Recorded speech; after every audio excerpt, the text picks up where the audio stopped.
أعوذ بالله من الشيطان الرجيم بسم الله الرحمن الرحيم الحمد لله الذي جعلنا من المتمسكين بولاية علي بن أبي طالب والصلاة والسلام على النبي الأمي القرشي الهاشمي الأبتخي المكي المدني مبعوث العرب والعجم سيدنا ونبينا وحبيب قلوبنا وطبيب نفوسنا ومقتدانا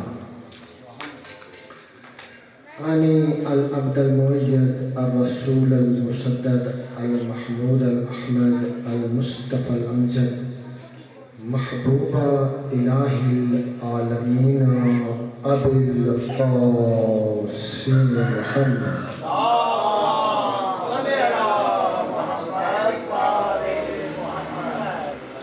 ثم الصلاة والسلام على أهل بيته الطيبين الطاهرين المعصومين المظلومين المنتجبين الراشدين المهديين لا سيما على صاحب دعوة النبوية والعصمة الفاطمية والسنة الحيدرية والحلم الحسنية والشجاعة الحسينية والصبر السجادية والمعاصر الباقرية وآثار الجعفرية وعلوم القاسمية والحجج الرزقية والجود التقوية والنقاوة النقوية والهيبة العسكرية والغيبة الإلهية القائم المنتظر المهدي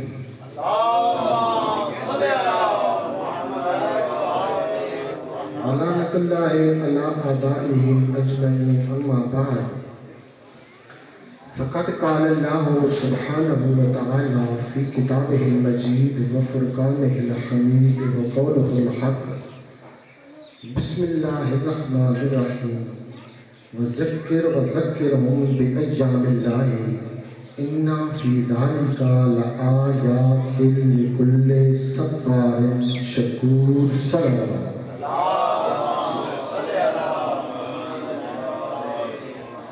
نعرہ تکبیر نعرہ تکبیر نعرہ رسالت نعرہ رسالت نعرہ حیدری حیدری خاندان زہرا پہ آواز بلند سلام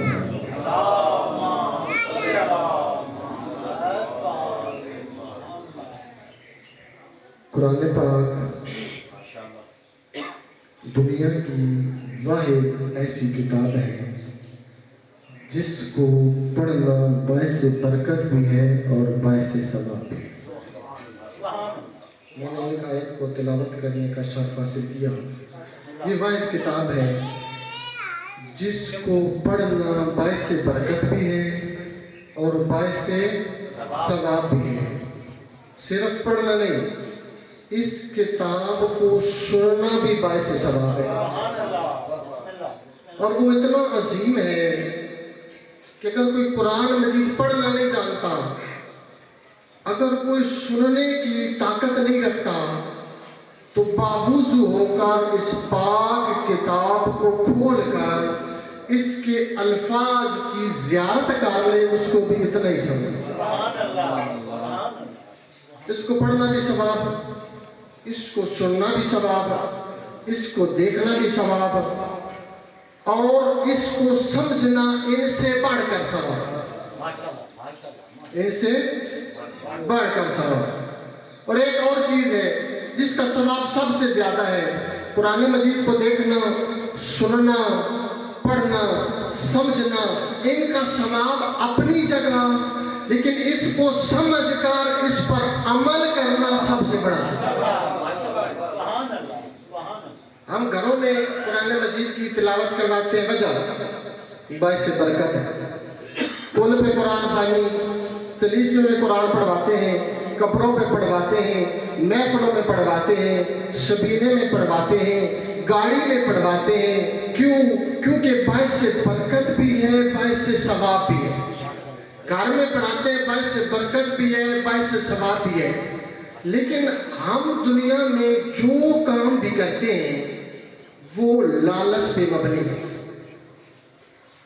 ہم گھر میں پڑھاتے ہیں تاکہ ہمارے گھر میں برکت ہو، گاڑی میں پڑھاتے ہیں تاکہ گاڑی حادثات سے محفوظ رہے، چیلم پہ پڑھاتے ہیں تاکہ ہمارے مرحوم کو ثواب ملے۔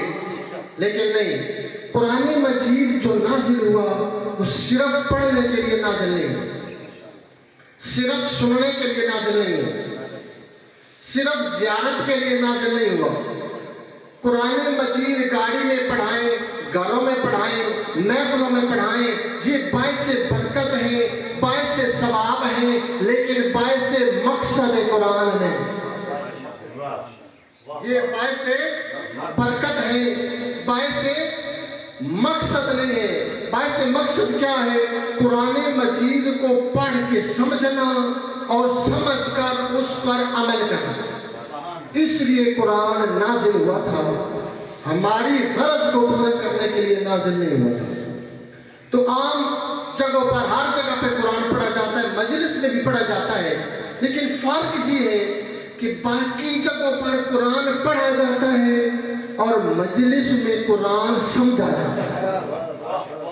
سلوات پڑھیں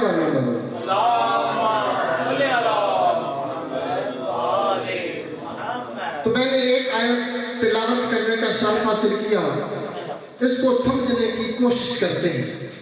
پروردگار عالم فرما رہے ہیں وَذَكِّرْهُمْ بِأَيَّامِ اللَّهِ إِنَّ فِي ذَلِكَ لَآيَاتٍ لِكُلِّ صَبَّارٍ شَكُورٍ۔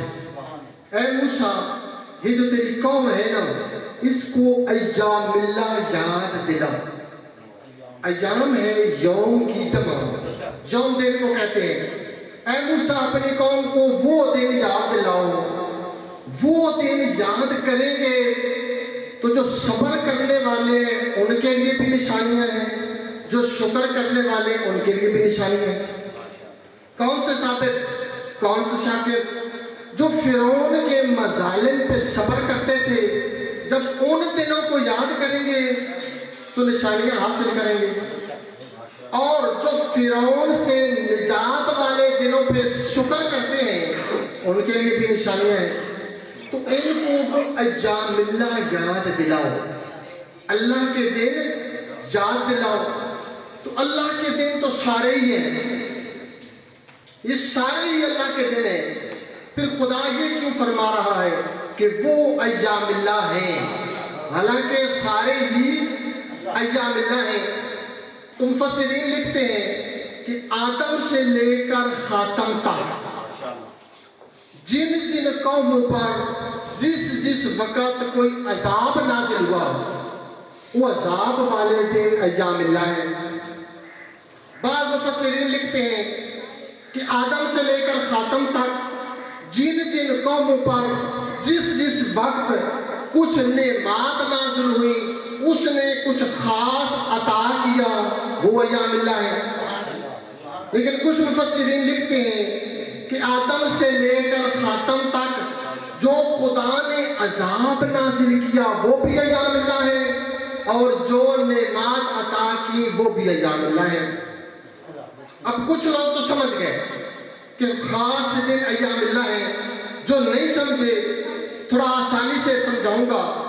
ہم پاکستان میں رہ رہے ہیں، پاکستان میں ہم کچھ دن مناتے ہیں، یوم قائد اعظم منا رہے ہیں، کبھی یوم اقبال مناتے ہیں، کبھی 14 اگست مناتے ہیں، کبھی یوم کشمیر مناتے ہیں۔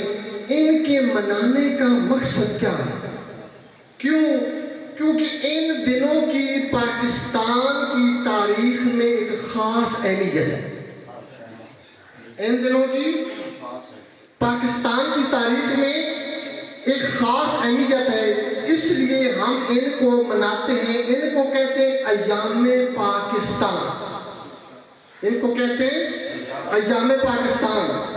تو جن دنوں کی تاریخ میں خاص اہمیت ہوتی ہے ان دنوں کو منایا جاتا ہے۔ تو آدم سے لے کر خاتم تک جب عذاب نازل ہوا وہ بھی کوئی خاص دن تھا، اور جب کوئی عطا ہوئی وہ بھی کوئی خاص دن تھا۔ ان کو کہتے ہیں ایام اللہ۔ یہاں تک جناب کو سمجھ آ گئی۔ اب عذاب والے دن کون سے تھے، عطا والے دن کون سے تھے، یہ میرے موضوع کا حصہ نہیں، لیکن میرے ذہن میں ایک سوال آیا، میں سمجھاتا چلوں کہ قوموں پر عذاب نازل ہوئے مختلف قوموں پر مختلف طریقوں سے۔ کسی کو خدا نے بندر بنایا، کسی کو خدا نے خرگوش کی شکل دی، کسی کو مچھلی کی شکل دی، کسی پر برف باری ہوئی، کسی پر سیلاب آیا، کوئی دریا میں غرق ہو گیا۔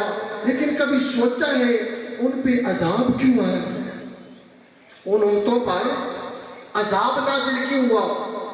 کوئی زنا کرتی تھی، کوئی امت برفیلی کرتی تھی، بچوں کے ساتھ غلط کام کرتی تھی، شراب عام تھا، زنا عام تھا، نبیوں کی نافرمانی عام تھی، خدا کی نافرمانی عام تھی۔ جہاں تک میرا ذہن کام کرتا ہے اس وقت جو عذاب نازل ہوتا تھا 1 2 یا 3 گناہوں کی وجہ سے۔ قوم لوط پہ کس گناہ کی وجہ سے عذاب نازل ہوا؟ قوم عاد، قوم سمود، کسی پہ لواطت کی وجہ سے عذاب نازل ہوا، کسی پہ نافرمانی کی وجہ سے عذاب نازل ہوا، 1 یا 2 گناہوں کی وجہ سے۔ لیکن سمجھ میں یہ بات نہیں آتی کہ عجیب امت ہے یہ، جس میں شراب بھی عام ہے، جس میں جوا بھی عام ہے، جس میں ہر گناہ عام ہے، زنا بھی عام ہے۔ اس وقت بچیوں کو زندہ درگور کر دیتے تھے۔ آج آپ میڈیا میں دیکھتے ہیں، روز خبر آتی ہے کہ ایک 10 یا 12 سالہ بچی کو زندہ مار دیا گیا بدفعلی کر کے۔ تو اس وقت میں اور آج میں فرق کیا ہے؟ عجیب بات ہے، اس وقت ایک گناہ پہ عذاب نازل ہوتا تھا، آج معاشرہ گناہوں سے بھرا پڑا ہے لیکن عذاب نہیں آتا۔ سوال آیا ذہن میں کہ عجیب بات ہے، ایک گناہ پہ تو عذاب آ گیا، لیکن یہ معاشرہ تو گناہوں سے بھرا پڑا ہے۔ اس سابقہ امتوں کے سارے گناہ موجود ہیں، لیکن عذاب پروردگار عالم ابھی تک نہیں آیا۔ اے پروردگار عالم، اس کی وجہ کیا ہے؟ فرمایا اے سائل ما کان اللہ لیعذبہم وانت فیہم وما کان اللہ معذبہم وہم یستغفرون۔ میں خدا 2 وجہ سے عذاب نازل نہیں، اے سائل میں خدا اس امت پر 2 وجہ سے عذاب نازل نہیں کروں گا۔ پروردگار عالم کون سی وجہ؟ وما کان اللہ لیظلمہم وانت فیہم۔ اے مصطفیٰ، جب تک آپ اس امت میں موجود رہیں گے عذاب نہیں ہوگا۔ اے مصطفیٰ، تکبیر،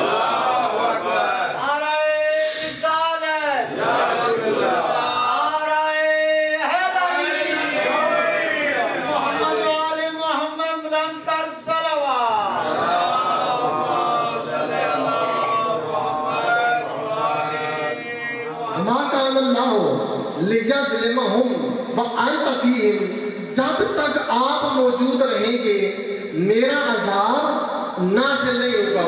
سمجھ میں آ گئی بات؟ لیکن پروردگار عالم مصطفیٰ کو گئے ہوئے تو 1450-1500 سال گزر گئے، ابھی بھی وہ سارے گناہ موجود ہیں، لیکن تیرا عذاب نازل نہیں ہوا۔ فرمایا وما کان اللہ معذبہم وہم یستغفرون۔ جب تک اس امت میں کوئی استغفار کرنے والا ہوگا عذاب نازل نہیں ہوگا۔ جب تک کوئی استغفار کرنے والا ہوگا اس وقت تک عذاب نازل نہیں کروں گا۔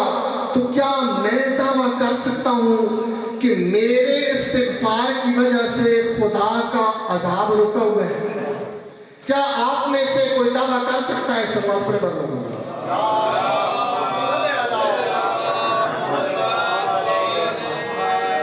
کیا آپ میں سے کوئی یہ دعویٰ کر سکتا ہے کہ میرے استغفار کی وجہ سے خدا کا عذاب رکا ہوا ہے؟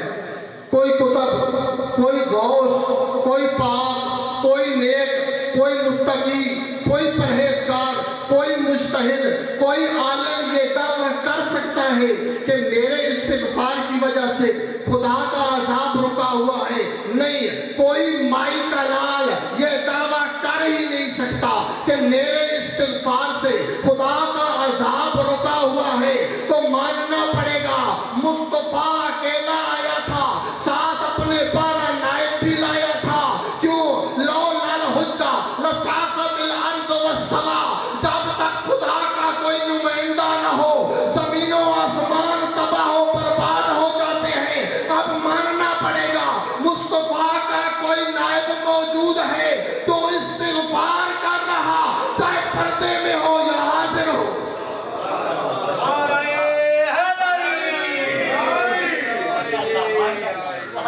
کوئی آخری محمد موجود ہے جس کی وجہ سے عذاب پروردگار ہم پہ نازل نہیں ہو رہا۔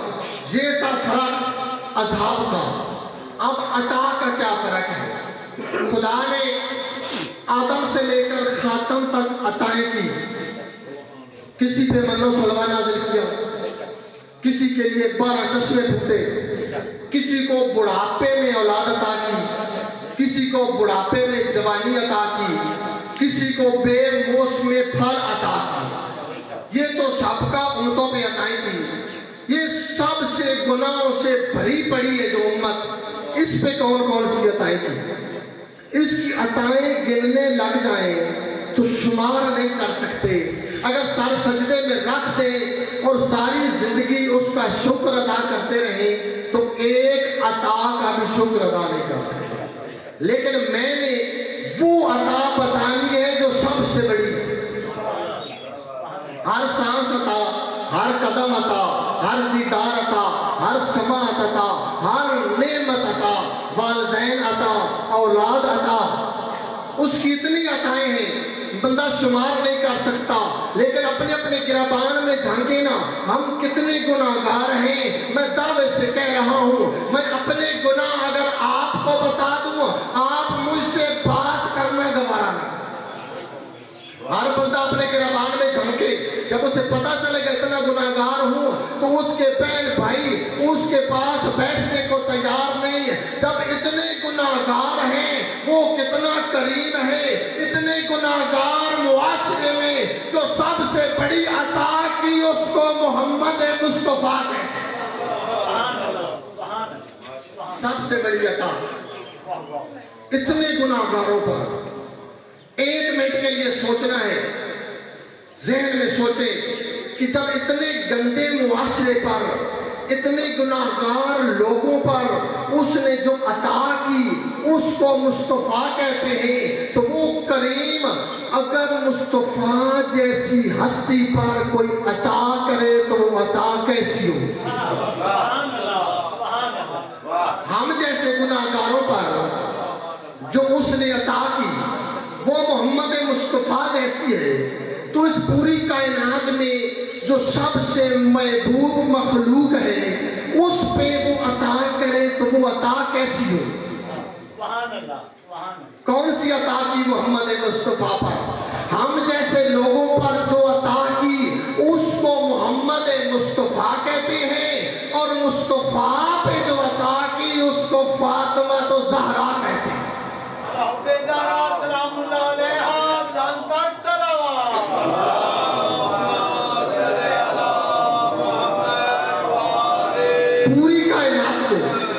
پوری کائنات کو خوش کرنے کے لیے جو اس نے عطا کی اس کو محمد مصطفیٰ کہتے ہیں، اور مصطفیٰ کو خوش کرنے کے لیے جو عطا کی اس کو فاطمہ الزہرا۔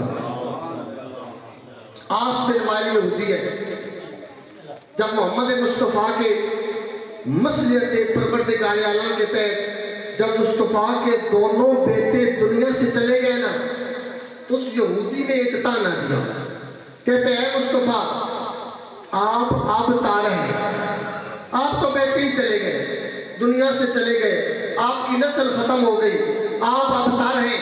مصطفیٰ پریشان ہوئے، آواز پروردگار عالم ہے، اے میرے محبوب یہ سارے بکواس کرتے ہیں، اے میرے محبوب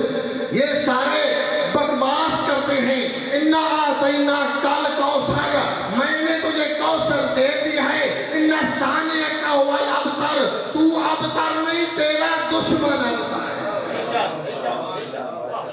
تو ابتر نہیں ہے، میں نے تجھے اپنی عطا کر دی ہے، میں نے تجھے کوثر عطا کر دی، تیرا دشمن ابتر ہے۔ اب لوگوں کی مرضی کوثر کی اپنے ذہن کے مطابق جو تفسیر کرتے ہیں، کسی نے کہا کوثر حوض ہے، کسی نے کہا کوثر نہر ہے، کسی نے کہا اسلام ہے، کسی نے کہا ایمان ہے، کسی نے کہا خیر کثیر ہے، کسی نے کہا صحابہ کثیر ہے، کسی نے کہا مقام محمود ہے۔ ابو الاعلیٰ مودودی جو ہمارے برادران کے بہت بڑے عالم دین اہل سنت کے، وہ لکھتے ہیں کہ یہ کوثر کی جو مرضی ہے تفسیر کر لیں، کوثر کا مطلب یہی بنتا ہے کہ کوثر کوئی ایسی ہستی ہے جو بقائے رسالت مصطفیٰ کی بھی ضامن ہے، بقائے نبوت مصطفیٰ کی بھی ضامن ہے۔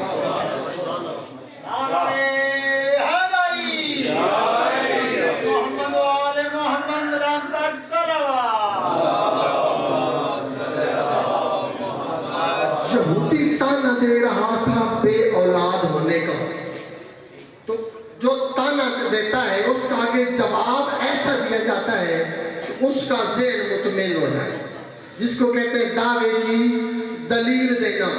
وہ کہتا ہے بے اولاد اور مصطفیٰ کہ میرے پاس نہر ہے، کوئی عقل کام کرتی ہے۔ میں ایک عام سی مثال دیتا ہوں دنیاوی، آپ میں سے کوئی بندہ اٹھ کے دعویٰ کر دے، مجھ سے کہے کہ آپ ان پڑھ ہیں، مجھ سے کوئی بندہ یہاں پر کہے کہ آپ ان پڑھ ہیں، وہ دعویٰ کرے، اب میں نے ایسی دلیل دینی ہے کہ اس بندے کا ذہن مطمئن ہو جائے۔ میں اگر دلیل دوں وہ کہ آپ ان پڑھ ہیں، میں موبائل دکھا لوں، یہ دیکھو میں اینڈرائیڈ موبائل استعمال کر سکتا ہوں، وہ کہے کہ پاگل ہو گئے، یہ تو بچہ استعمال کر سکتا ہے، اس سے تیری ان پڑھی کا تانا ختم نہیں ہوتا۔ وہ کہے آپ ان پڑھ ہیں، میں کہوں دیکھو میرے کپڑے صاف ستھرے ہیں، وہ کہے پاگل ہو گئے ہیں، جیسا دعویٰ ہے ایسی دلیل دے، میرے ذہن کو مطمئن کر، تو پڑھا لکھا ہے تو مجھے دلیل کیسی دینی چاہیے؟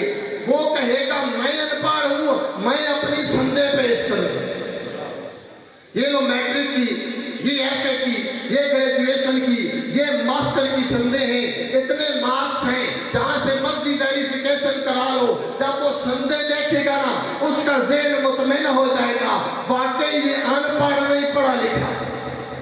اور اتنی سی بات مسلمان کو سمجھ نہیں آتی، وہ یہودی کہتا ہے اے مصطفیٰ آپ بے اولاد ہیں، اور مصطفیٰ آگے سے کہنے یہ دو میرے پاس نہر ہے،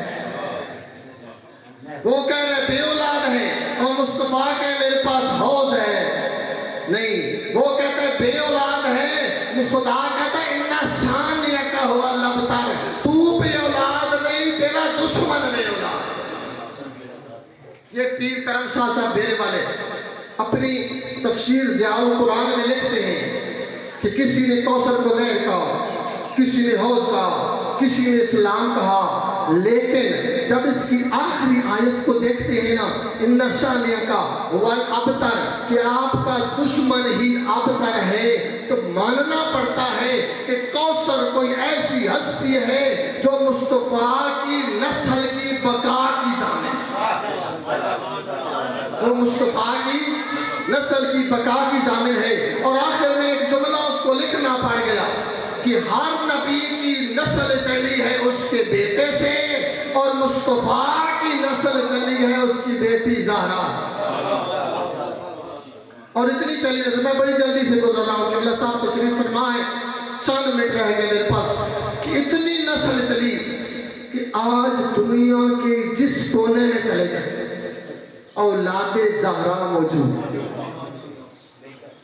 جس جگہ پہ چلے جائے اولاد زہرا بھی موجود ہے، اولاد زہرا کے چاہنے والے بھی موجود ہیں، کوئی عام چاہنے والے نہیں ہیں، اولاد زہرا کے نام پر اپنا سب کچھ قربان کرنے والے موجود ہیں۔ ایام میں دیکھیں نا، کہیں شبیلیں لگی ہوئی ہیں، کہیں نیازیں لگی ہوئی ہیں، کہیں مجالس ہو رہے ہیں، کہیں محافل ہو رہے ہیں، کہیں پہ جلوس نکلے ہوئے ہیں، لوگوں کو دعوت نہیں دی جاتی، بس ایک مرتبہ اعلان کر دیا جاتا ہے کہ سادات کی مجلس ہے، ہر کوئی چاہے امیر ہے چاہے غریب ہے، چاہے سردی ہے چاہے گرمی ہے، ان سیدوں کے نام پہ حاضر ہوتا ہے۔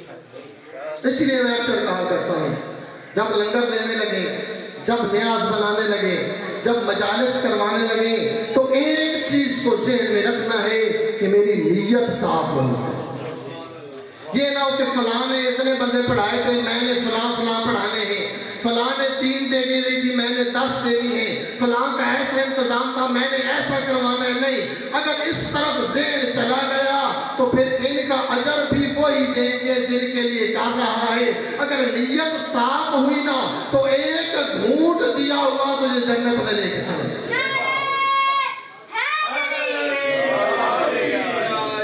روایات میں ملتا ہے جب عزادار جنت کے دروازے پہ پہنچے گا نا، اس وقت کہے گا پروردگار عالم میرا مقام کیا ہے؟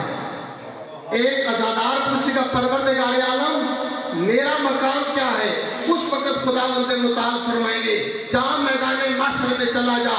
مولا کیا کروں؟ فرمایا تا حد نگاہ دیکھ، اگر کوئی ایسا شخص مل جائے۔ مولا کیسا شخص؟ فرمایا من سقاکم شربۃ من الماء فی حب فاطمہ او اطعمکم فی حب فاطمہ او کساکم فی حب فاطمہ خذ بیدہ وادخلہ الجنہ۔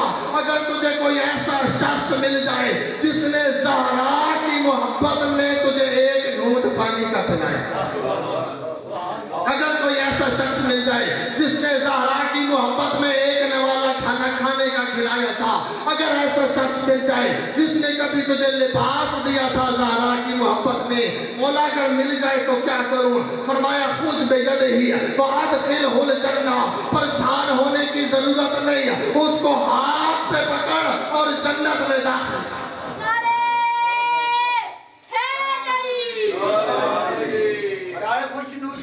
محمد و آل محمد ملانتر صلوات۔